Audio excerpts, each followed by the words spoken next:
ओम शांति। आज 18 तारीख है, शुक्रवार का दिन है। आज का सारे दिन का सोमान है। मैं मोहजित आत्मा हूँ। तो आज सबका शरीर के अंदर मोह है, लेकिन बाबा हमेशा सुनाते हैं आत्मा अविनाशी है, अजर है, अमर है। इस शरीर विनाशी है, तो विनाशी चीज़ में मोह नहीं रखना है। तो हमको अभी ये बाबा ने रियलाइज़ कराया है कि हम आत्मा है, तो पूरा आत्म अभिमानी बनने का पुरुषार्थ करना है और सारे दिन ये अभ्यास करना है कि मैं मोहजित आत्मा हूँ। वैसे शास्त्रों में मोहजित राजा की कहानी भी सुनाई जाती है। तो आज प्यारे बाबा ने कहा हुआ है कि हम शांति स्थापन करने के निमित्त है। तो विश्व में हमको शांति स्थापन करनी। तो बाबा कहते जो शांति स्थापन करते हैं उनको अशांति नहीं फैलानी या कभी भी अशांत नहीं होना है। शांति आत्मा का स्वधर्म है। बाबा कहते शांति एक शक्ति है जो बाबा कहते श्रेष्ठ कार्य करती है, मन की एकाग्रता को बढ़ाती है। तो आज मनुष्य को शांति चाहिए। तो ऐसे बाबा कहते हमको भी विश्व में शांति स्थापन करने के निमित्त बनना है, तो अशांति नहीं फैलानी है। तो आज का प्यारे बाबा का महावाक्य है, बाबा कहते मीठे बच्चे तुम विश्व में शांति स्थापन करने के निमित्त हो, इसलिए तुम्हें कभी अशांत नहीं होना चाहिए। प्रश्न है, बाप किन बच्चों को फरमान बरदार बच्चे कहते हैं? उत्तर, बाप का जो मुख्य फरमान है कि बच्चे अमृत वेले सवेरे उठकर बाप को याद करो। इस मुख्य फरमान को पालन करते हैं। सवेरे सवेरे स्नान आदि कर फ्रेश हो मुकर्रर टाइम पर याद की यात्रा में रहते हैं। बाबा उन्हें सपूत फरमान बरदार कहते हैं। तो वही जाकर राजा बनेंगे। तो कपूत बच्चे तो बाबा कहते वहाँ झाड़ू लगाएंगे। तो ऐसे बाबा ने फरमान बरदार बच्चों की मुख्य निशानी सुनाई है कि वो सवेरे सवेरे उठेंगे अमृत वेले, प्यारे बाबा को बहुत प्यार से याद करेंगे, याद की यात्रा में रहेंगे, स्नान आदि करके बाबा कहते फ्रेश होके। तो उनको बाबा ने सपूत व फरमान बरदार कहा है, जो बाप के आज्ञा का पालन करेंगे। और जो कपूत है वो बाबा कहते वहाँ जाकर दास दासी का पद पाएंगे या झाड़ू लगाए। ओम शांति। इनका अर्थ तो बच्चों को समझाया है। ओम अर्थात मैं आत्मा हूँ, ऐसे सब कहते हैं जीवात्मा है। जरूर सब आत्माओं का बाप एक है। शरीर के बाप अलग अलग होते हैं। ये भी बच्चों की बुद्धि में है कि हद के बाप से हद का और बेहद के बाप से बेहद का वर्षा मिलता है। अब इस समय मनुष्य चाहते हैं विश्व में शांति हो। तो अगर चित्रों पर समझाया जाए तो शांति के लिए कलयुग अंत और सतयुग आदि के संगम पर ले आना चाहिए। तो ये है सतयुगी नई दुनिया। उनमें एक धर्म होता है, तो वह पवित्रता, सुख, शांति है। उनको कहा जाता है हेवन या स्वर्ग। तो ये तो सब माने। नई दुनिया में सुख दुख हो ही नहीं सकता। तो किसको भी समझाना बहुत सहज है। शांति और अशांति की बात यहाँ विश्व पर ही होती है। वो तो निर्वाण धाम है जहाँ शांति अशांति का प्रश्न ही नहीं उठ सकता। बच्चे जब भाषण करते तो पहले विश्व में शांति की बात ही उठानी चाहिए। तो मनुष्य शांति के लिए बहुत प्रयास करते हैं, तो उनको प्राइज भी मिलती रहती है। तो वास्तव में इसमें दौड़ा दौड़ी करने की बात ही नहीं। बाबा कहते हैं सिर्फ अपने स्वधर्म शांति में टिको तो विकर्म विनाश हो जाएंगे। मानव कहते हम आत्मा है और आत्मा का स्वधर्म शांति है, उस पे टिको तो बाप के शांति से सब पाप नाश हो जाएंगे। बाबा कहते हैं ना स्वधर्म में टिकेंगे तो शांति हो जाएगी। तो तुम हो ही एवर शांत बाप के बच्चे। माना बाबा शांति के सागर है और हम बच्चे मास्टर शांति के सागर। तो ये वर्षा उनसे ही मिलता है। और फिर हमारा घर भी है शांति का घर, परम धाम शांति धाम। तो उनको कोई मोक्ष नहीं कहेंगे। मोक्ष तो भगवान बिन भगवान को भी नहीं मिल सकता। भगवान को भी पार्ट में जरूर आना है। कहते कलप के संगम युगे में आता हूँ। तो भगवान को भी मोक्ष नहीं तो बच्चे फिर मोक्ष कैसे पा सकते हैं। तो ये बातें सारा दिन ऐसे विचार सागर मंथन करने की है। तो सारा दिन बाप इन बातों पर विचार सागर मंथन। बाप तो तुम बच्चों को समझाते हैं, तो तुम बच्चों को समझाने की प्रैक्टिस ज़्यादा है। शुभाबा समझाते हैं तो तुम सब ब्राह्मण ही समझते हो। विचार सागर मंथन तुमको ही करना है। सर्विस पर तुम बच्चे हो तो तुमको तो बहुत समझाना होता है। दिन रात कई तो सर्विस में रहते हैं, म्यूजियम में सारा दिन तो आते रहेंगे। कहाँ कहाँ रात्रि को 10-11 तक भी आते हैं। सवेरे 4 बजे से भी कहाँ कहाँ सर्विस करने लग पड़ते हैं। तो यहाँ तो घर है, जब चाहे तब बैठ सकते हैं। सेंटर में तो बाहर से दूर दूर आते हैं तो टाइम मुकर्रर करना पड़ता है। यहाँ तो कोई भी टाइम बच्चे उठ सकते हैं तो परंतु ऐसे टाइम तो नहीं पढ़ना है जो बच्चे उठे और झुटका खाए। इसलिए सवेरे का टाइम रखा जाता है। जो स्नान आदि कर फ्रेश हो आए फिर भी टाइम पर नहीं आते तो उनको फरमान बरदार नहीं कह सकते। लौकिक बाप को भी सपूत और कपूत बच्चे तो होते हैं ना, तो बेहद के बाप को भी होते हैं। सपूत जाकर बाबा कहते हैं राजा बनेंगे और कपूत बच्चे वहाँ जाकर झाड़ू लगाएंगे। तो मालूम तो सब पड़ जाता है ना। बाकी कृष्ण जन्माष्टमी पर भी समझाना है। कृष्ण का जन्म जब होता है तब तो स्वर्ग है, एक ही राज्य है, विश्व में शांति है। स्वर्ग में बहुत थोड़े मनुष्य होंगे, वह है ही नई दुनिया, तो वहाँ अशांति हो ही नहीं सकती। तो शांति तब है जब एक धर्म है।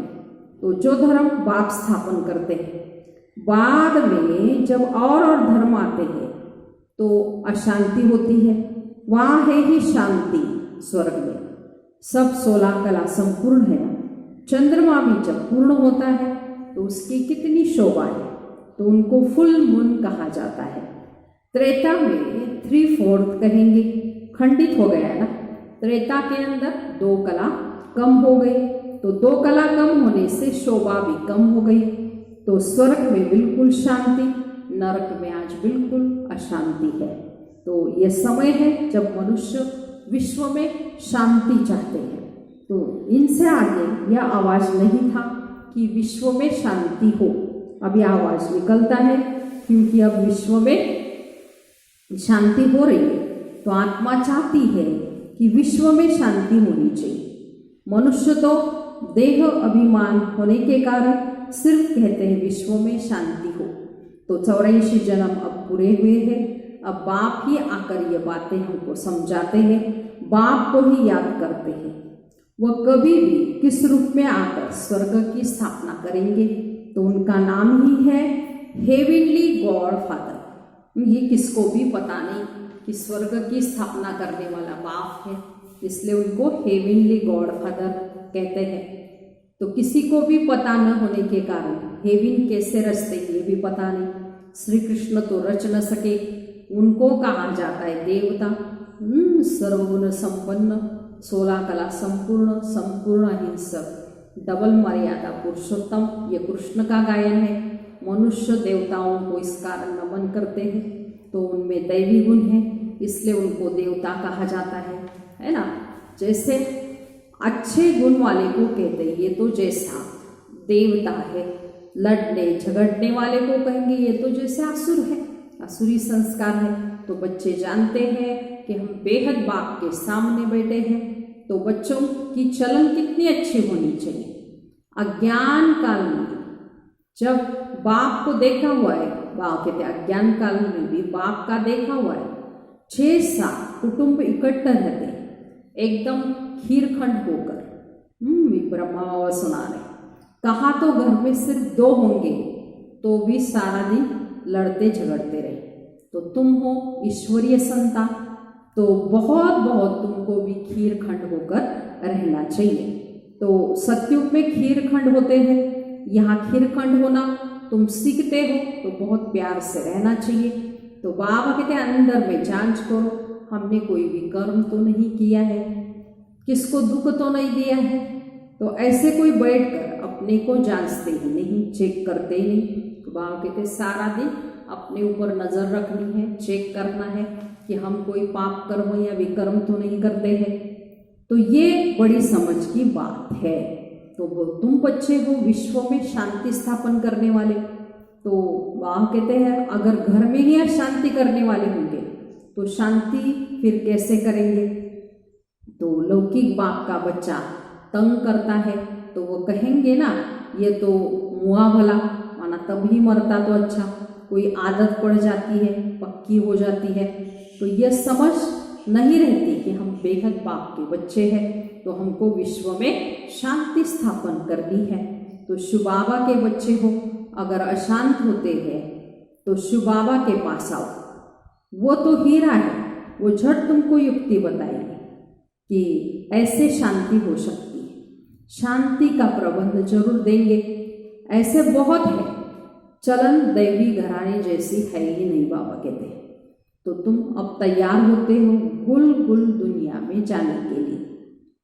तो ये है गंदी दुनिया जिसको वेश्यालय कहते हैं, इनसे तो नफरत आती है। विश्व में शांति होगी तो नई दुनिया में तो संगम पर हो नहीं सकती। यहाँ शांत बनने का पुरुषार्थ करते हैं, पूरा पुरुषार्थ नहीं करते तो फिर सजा खानी पड़ती है। तो मेरे साथ बाबा कहते हैं धर्मराज भी है ना, तो जब हिसाब किताब चुक्त होने का समय आएगा तो खूब मार खाएंगे। कर्म का भोग जरूर है, बीमार होते हैं वो भी कर्म भोग है। तो बाप के ऊपर तो कोई नहीं है। समझाते हैं कि बच्चे गुल गुल बनो तो तुम ऊंच पद पाएंगे, माना फूल के समान, नहीं तो कोई भी फायदा नहीं। तो भगवान बाप जिसको आधा कल्प याद किया तो उनसे वर्षा नहीं लिया तो बच्चे किस काम के फिर। तो परंतु ड्रामानुसार ये होना जरूर है। तो समझाने की भी युक्तियाँ बहुत हैं। विश्व में शांति तो सतयुग में ही थी जहाँ इन लक्ष्मी नारायण का राज्य था। तो लड़ाई भी जरूर लगेगी क्योंकि अशांति है ना। तो कृष्ण फिर आएगा सतयुग में। कहते हैं कलयुग में देवताओं की परछाया नहीं पड़ सकती। तो ये बातें तुम बच्चे ही अब सुन रहे हो, तो तुम जानते हो कि हमको शिव बाबा पढ़ाते हैं, पढ़ाने वाला स्वयं भगवान है। तो धारणा करनी है, सारी आयु लग जाती है। कहते हैं ना सारी आयु समझाया, फिर भी ये समझते नहीं। तो बेहद का बाप कहते हैं पहले पहले मुख्य चीज समझाओ कि ज्ञान अलग है और भक्ति अलग चीज है। आधा कल्प है दिन और आधा कल्प रात, माना आधा कल्प कहते हैं ज्ञान का माना प्रारब्ध ज्ञान, और दूसरा आधा कल्प भक्ति। तो शास्त्रों में कल्प की आयु की लंबी चौड़ी लिख दी है, तो आधा आधा भी हो न सकता। तो तुम्हारे में कोई शास्त्र आदि पढ़े नहीं है तो अच्छा है, पढ़े हुए होंगे तो संशय उठाएंगे, प्रश्न पूछते रहेंगे। वास्तव में जब वानप्रस्थ अवस्था होती है तब भगवान को याद करते हैं। तो कोई न कोई मत से, जैसे गुरु खिलाएंगे, भक्ति भी सिखलाते हैं, ऐसे कोई नहीं जो भक्ति न सिखलाए। उसमें भी भक्ति की ताकत है, तब तो इतने फॉलोअर्स बनते हैं। तो उनमें भी इतनी ताकत होती है तब फॉलोअर्स होते। बाप कहते फॉलोअर्स को भक्त पुजारी कहेंगे। यहाँ सब पुजारी है, वहाँ पुजारी कोई होता ही नहीं, तो भगवान कभी पुजारी नहीं बनता। तो अनेक पॉइंट समझाई जाती है। तो धीरे धीरे तुम बच्चों में समझाने की ताकत आ जाएगी। तो अभी तुम बतलाते हो कृष्ण आ रहा है, तो सतयुग में जरूर कृष्ण होगा, नहीं तो वर्ल्ड की हिस्ट्री ज्योग्राफी कैसे रिपीट होगी। सिर्फ एक कृष्ण तो नहीं होता, यथा राजा रानी तथा प्रजा होगी ना। तो इसमें समझ की बात है। तो तुम बच्चे समझते हो कि हम तो बाप के बच्चे, बाप वर्षा देने के लिए आए हुए हैं। स्वर्ग में तो सभी नहीं आएंगे, न त्रेता में सब आ सकते हैं। तो झाड़ आहिस्ते आहिस्ते वृद्धि को पाता रहता है। मनुष्य सृष्टि रूपी झाड़ है, वह है आत्माओं का झाड़। ऊपर में बाप कहते हैं ये मनुष्य सृष्टि का झाड़ है, और निर्वाण धाम में आत्माओं का बाप, वहाँ आत्माओं का सिजरा रहता है।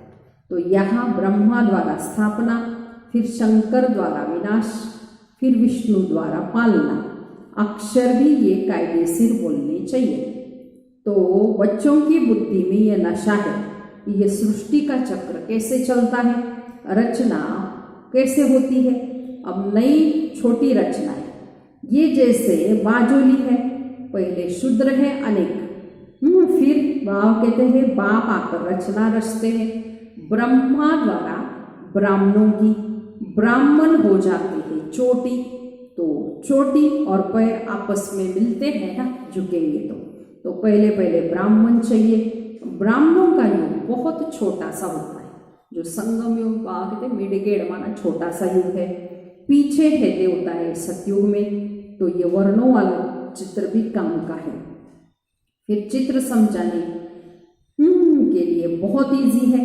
वैरायटी मनुष्यों का वैरायटी रूप है, समझाने में कितना मजा आता है। ब्राह्मण जब है तो सब धर्म है ना। बाबा कहते हैं जो आगे संगम पर बाप ब्रह्मा द्वारा ब्राह्मण बनाएंगे, तो बाबा कहते तब वैरायटी धर्म होंगे। तो ब्राह्मण धर्म बाबा कहते हैं सबसे ऊंच है देवताओं से भी। तो बाबा कहते हैं शूद्रों से ब्राह्मण का सैंपलिंग लगता है, और ब्राह्मण ही फिर देवता बनते हैं।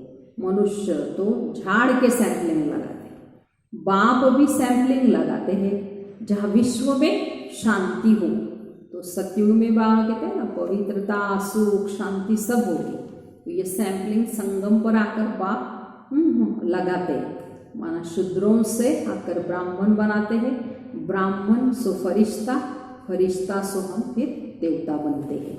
अच्छा मीठे मीठे सिकिलते बच्चों प्रति माता पिता बाप दादा का याद प्यार और गुड मॉर्निंग। रूहानी बाप की रूहानी बच्चों को नमस्ते।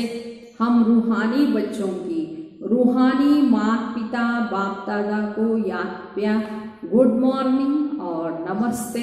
हम बनेंगे फरिश्ते। वाह बाबा वाह, शुक्रिया बाबा शुक्रिया, थैंक्स बाबा थैंक्स। तो आज अभी सारी मुरली का धारणा के लिए मुख्य सार सुनेंगे। सदा स्मृति रखनी है कि हम ईश्वरीय संतान हैं। तो संगम पर बाबा आकर हमको एडॉप्ट करते, ब्रह्मा द्वारा ब्राह्मण बनाते हैं। तो स्वयं भगवान हमारा पिता है, तो हम उनकी संतान है। ये ईश्वरीय नशा भाग रहना चाहिए। तो हमें खीर खंड होकर रहना है, माना तो बहुत प्यार से रहना है, किसी को भी दुख नहीं देना है। दूसरी पॉइंट, अंदर में अपनी जांच करनी है कि हमसे कोई विकर्म नहीं हो, विकर्म तो नहीं होता। चेकिंग करनी अपनी सारा दिन बाबा ने कहा, देखना है हमसे कोई पाप कर्म या विकर्म नहीं होता। अशांत होने तथा अशांति फैलाने की आदत तो नहीं है। वरदान, एक बाप दूसरा न कोई, इस स्मृति से बंधन मुक्त योग युक्त भव। तो अब घर विस्तार है, अब घर जाने का समय है, इसलिए बंधन मुक्त और योग युक्त बनो। बंधन मुक्त अर्थात बाबा कहते लूज ड्रेस, टाइट नहीं। ऑर्डर मिला और सेकेंड में गया, ऐसे बंधन मुक्त योगयुक्त स्थिति का वरदान प्राप्त करने के लिए सदा ये वायदा स्मृति में रहे कि एक बाप दूसरा न कोई। तो क्योंकि घर जाने के लिए वह सत्युगी राज्य में आने के लिए इस पुरानी शरीर को अभी छोड़ना पड़ेगा। तो चेक करो ऐसे एवर रेडी बने हैं या अभी तक कुछ रस्सियां बंधी हुई है। तो ये पुराना चोला टाइट तो नहीं है, ये चेक करना है। तो बाबा ने आज सारे दिन के लिए बंधन मुक्त और योग युक्त भव का वरदान दिया है। तो बाबा कहते हैं अभी घर जाने का, रिटर्न जर्नी का समय है, वापिस घर जाना है। तो उसके लिए बंधनों से मुक्त और अपनी योग युक्त स्थिति बनानी है। बंधन मुक्त अर्थात बाबा ने एकदम लूज ड्रेस, टाइट ड्रेस होगी तो वो निकालने में मुश्किलात होगी बाबा। तो लूज ड्रेस बाबा बंधन मुक्त स्थिति बनानी। बंधन मुक्त ही योग युक्त के वरदानी बन सकते बाबा कहते। और इसके लिए बाबा कहते पक्का ये वायदा स्मृति में रखना है कि एक बाबा दूसरा न कोई, है ना। तो क्योंकि घर जाने के लिए बाबा कहते सतयुगी राज्य में आने के लिए अभी ये पुराना शरीर हमको छोड़ना पड़ेगा, पुराना चोला छोड़ना पड़ेगा। इसलिए एवर रेडी बनो कहते। और बार बार ये दिन में चेक करो कि कई वहाँ के ऐसे सूक्ष्म रस्सियाँ से बंधे हुए तो नहीं, हम पुराना चोला टाइट तो नहीं होता। तो ये बार बार दिन में चेक करना है। तो हम ऐसे बंधन मुक्त और योग युक्त बनते जाएंगे। स्लोगन है व्यर्थ संकल्प रूपी एक्स्ट्रा भोजन नहीं करो। तो नहीं करो तो मोटेपन की बीमारी से बच जाएगी। तो आगे आज की दुनिया में व्यर्थ ही व्यर्थ है। तो ये वेस्ट थॉट्स है बाबा कहते हैं, या एक्स्ट्रा भोजन है, जिसको एक्स्ट्रा भोजन करने से बाबा कहते हैं फिर हमको जिसका कोई फायदा नहीं, और एक्स्ट्रा खाने से मोटे भी हो जाएंगे, ये बीमारी लग जाएगी।